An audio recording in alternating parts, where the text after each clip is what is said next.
যুক্তরাষ্ট্র ও ইসরায়েল শনিবার ইরানের বিরুদ্ধে যৌথ সামরিক অভিযান চালিয়েছে।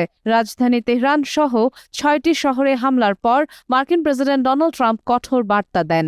তিনি সামাজিক যোগাযোগ মাধ্যম ট্রুথ সোশ্যালে বলেন, আমরা ইরানের ক্ষেপণাস্ত্র শিল্প সম্পূর্ণভাবে ধ্বংস করব।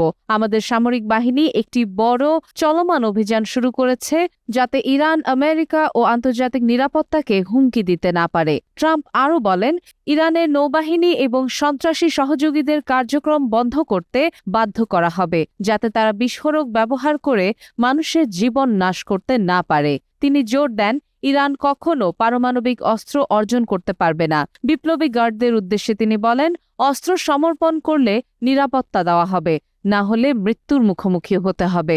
বিশ্লেষকরা বলছেন, এ হামলা মধ্যপ্রাচ্যের উত্তেজনা বাড়িয়েছে এবং আন্তর্জাতিক কূটনীতিতে নতুন সংকটের জন্ম দিয়েছে।